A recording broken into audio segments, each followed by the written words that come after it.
Hello, today we are going to be reviewing electric toothbrushing technique.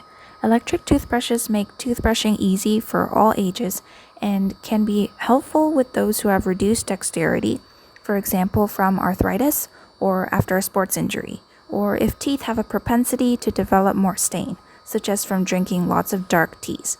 Electric toothbrushes are also great when helping someone else to brush. Newer brushes also come with smart features like connecting to phones, can even tell us if we're brushing with too much pressure or how much longer we need to brush. Take your brush and angle the bristles of the brush 45 degrees with the brush pointing towards the gum line.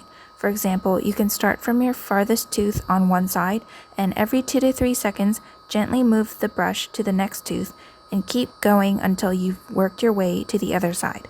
Then go back towards the other side by moving along another surface until you're back at the side you started. The key is you've gone over all surfaces of all the teeth in the mouth. If it's easier to go over all the surfaces of one tooth first and then move on to the next tooth, you can do that. Brush gently with no pressure and no back and forth scrubbing motions or making circles are needed. With electric toothbrushing, there are at least 5,000 brush strokes happening per minute, which can be around 100 times more strokes per minute than brushing manually. Try to brush at least twice daily and for at least 2 minutes each time. Thank you for watching!